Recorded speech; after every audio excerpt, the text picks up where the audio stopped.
Hey guys, it's Elizabeth. This is probably really bad quality and it's probably really dark and I'm so sorry. But I'm not using my iPhone 7 to record today. I'm actually using this for today's video, which is me reading scary stories off of Reddit. And yeah, I'm gonna turn down the brightness a little bit just so it kind of doesn't affect, I guess. Okay. The fourth story that we are reading is It's Still Out There. This is a really long, so this might be the only story that we read, but we'll see. There's just a little disclaimer above it that pretty much says that the worst things happened in my life. It's been 2 years now and it still haunts me to this day. I can't state my real name and other names that I use in this, so I'll call myself Elijah. So they're gonna call herself Elijah, but that's not their real name, which is fine. Okay, let's just get into the story. Okay. It was a weekend. I remember it clearly. My friend Abraham and I decided to go on a road trip. I had just gotten my first car, so it seemed to be the perfect time to get out of town for a bit. We decided to drive to a semi-local forest that was known to be haunted, or at least had a creepy vibe to it. We loved the paranormal, so we knew it was the first place we had to go. Ironic how just one decision can ruin your life. It was a Friday. The plan was to just camp out for the weekend and maybe into the week if we got too lazy to go home, since it was a 7-hour drive. I would not drive 7 hours to go on a camping trip for paranormal activity. No, I would. I'm lying. I would. I would totally go on a 7-hour road trip to go camping. To do anything, honestly. We gathered all the necessary stuff like a tent, some flashlights, first aid kit, blankets, and a bunch of food and snacks to eat till we got sick of it. We arrived to the forest at around 9 p.m. We had to leave my car at a parking spot since I couldn't drive into the forest. We got out and searched around to see where we could set up camp. I'd say it took us a good 20 minutes of walking around till we found the best place to camp. It was pretty far from the car, but we didn't really care. It would only make the experience even more real. We went back to the car, gathered our things, and made our way back to our campsite. I couldn't help but notice something out of the corner of my eye. Was something following us? I tried to brush it off, but still, I kept seeing it, a large dark figure in the distance. I pointed it out to Abraham, and he said, "It's probably some bear ready to kill us," in a jokingly manner as he tried to lighten the mood. Honestly, me. Like, that's my sarcasm, and like something I would say to lighten the mood in that moment, just because I'm that friend. We made it back to our spot and started to set up our things. We finished at around 11ish and decided that it was early enough to start a little fire and relax next to it and get some rest from the long drive. We were up for a couple hours just talking about sports, the stupid bugs that wouldn't leave us alone, and whether or not the creepiness is setting in. We went into a tent, and yeah, I know that sounds weird getting into the same tent, but we weren't exactly the richest kids in town. It was a pretty big tent, so we had a lot of room for us. Anyways, we got in and went to our corners and set our blankets. I love how you guys have your own corners. Like, that's my favorite thing about this, is that they have their own corners to sleep in. I went outside and called my mom and told her we were safe and getting ready to sleep. I hung up the phone and started to walk back to the tent. Then I stopped dead in my tracks. There was something hiding behind a tree. I saw it this time. I knew it was there.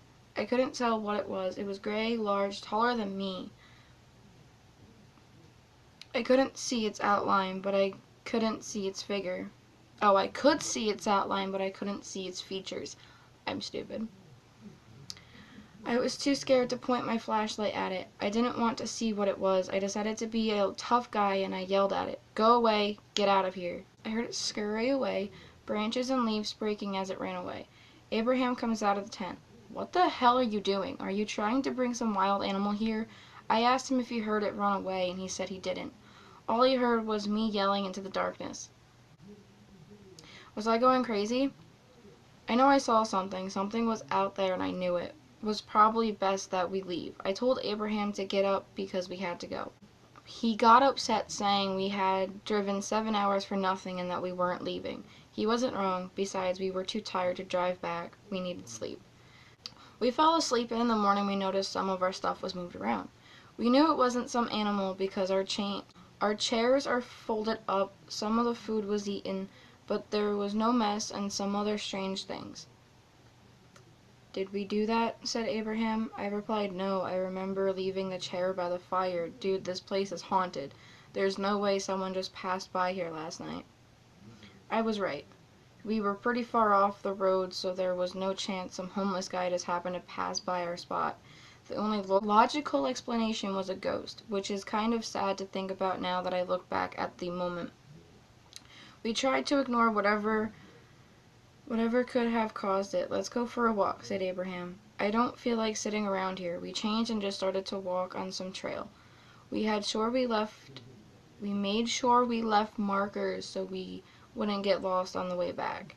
As we walked, I said, "Dude, what if it was that thing I saw last night? I mean, it didn't look like a human, but it was close."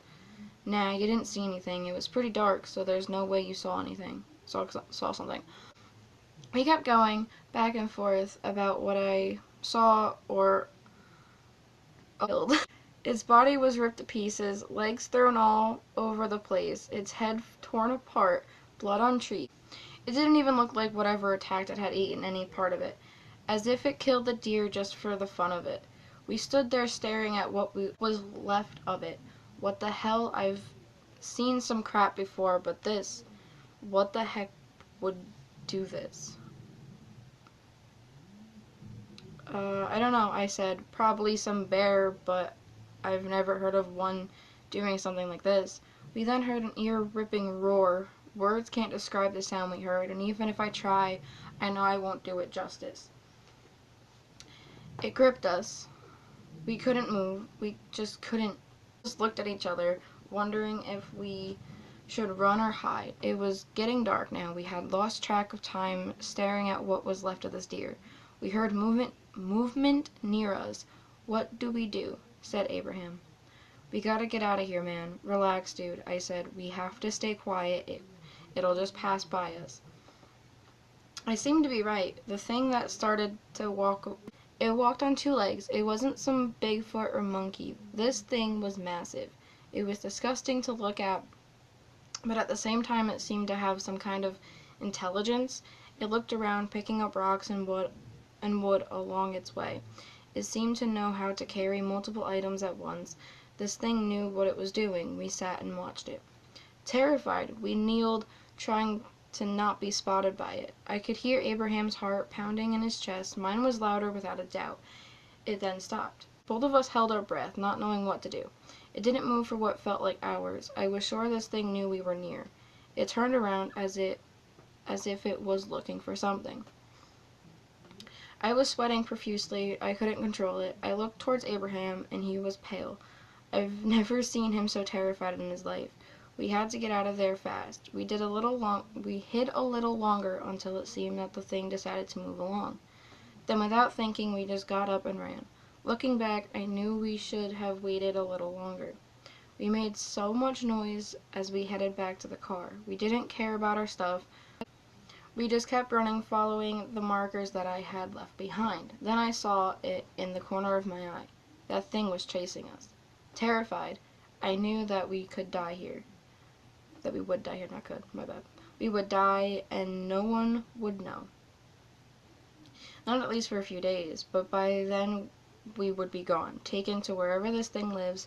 We kept running. I'm sure Abraham knew it was after us. We ran and ran and ran. Feeling like I'd never reach the car, I just started to cry. Fear gripped my body at the sound of branches and bushes being torn out of the earth at the hands of the beast. I heard a loud thump. I looked back and Abraham is on the ground. We locked eyes, but I kept running. I didn't stop. The thing got to him. Tearing at Abraham's body, I heard his screams and anguish. There we go. But I kept running. I cowardly kept on running, screaming that sounded even worse than that on the beast that chased after us. But I kept on running. and then the screaming stopped. I could no longer hear him. He was gone. But I kept running. I eventually made it to the camp, but I didn't stop. I kept going. I made it to the car, and by then it was dark. I got in, turned the car on, and flashed on the lights, and there it was, in the distance. I could see the silhouette of a large figure. The thing was looking at me, its large eyes glaring back at me. It was carrying something. I knew what it was, but I refused to accept it. I turned around and started to walk back into the dark forest, dragging something along with it. I sat in the car, crying, knowing what I did was wrong. I should have helped. I hated myself for running away. What could I have done? I would have ended up like Abraham. Is it wrong that I wanted to live? I drove off, searching for any sign of human life. I found a house with lights on. I knocked so hard to make sure I got someone's attention. A man opened the door and I just ran in.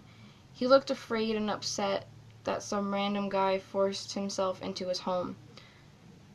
I tried to explain, but he called the cops, but I didn't mind. I knew the cops would help. I explained to the man what happened, and I could tell he didn't believe me. He probably thought I killed him.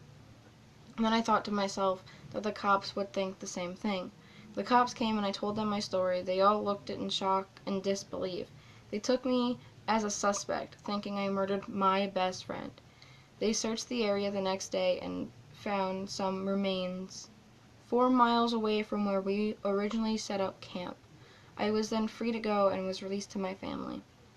I couldn't face Abraham's family. I couldn't look them in the eye knowing that maybe I could have helped. They desperately looked for answers, but I couldn't tell them the truth. I couldn't do that to them. Or maybe I was trying to save fate. I don't know anymore. I was never the same after that. I can't go anywhere with Forest, parks, or a no-go. I'm too scared to look into the woods because I'm afraid I'll see that thing again, dragging something along its side. It's been years now, but I know I will never be able to let it go. Sometimes I like to think Abraham made it out. Maybe he slipped out of the hands of that thing and ran off in a different direction. Sure, the police found remains, but they never showed me anything, so I could confirm that it was Abraham. But they lied. Maybe they lied. I've been feeling a tug lately. I don't know what it means. I thought maybe if I went back I could find Abraham. I'm going back. He could still be out there. I was a coward once. I can't be one again. Wow, that was something, honestly. That was... wow. I don't even know what to say about that. Maybe I'll do another one of these videos if you guys want me to next week or the week after that with the other 2 stories, or maybe even more depending on how long the stories are. I have 2 stories saved that I do want to do, so I'll just, leave a comment and let me know if you want me to do that, and I'll gladly do it. Also, leave questions down below because I want to do a Q&A with you guys soon, but I need questions for that one. And yeah, anyway, I hope you guys enjoyed this video, and it's kind of funny how, like, the actual, like, when I post this is gonna look really dark for some reason because I'm sitting in front of my window, which I guess doesn't give off the... okay, see, if I opened it, it would look a lot better, but I didn't, so now it's just, like, really dark in here. But anyway, thank you guys for watching. Like, comment, and subscribe, and I'll see you in my next video. Bye.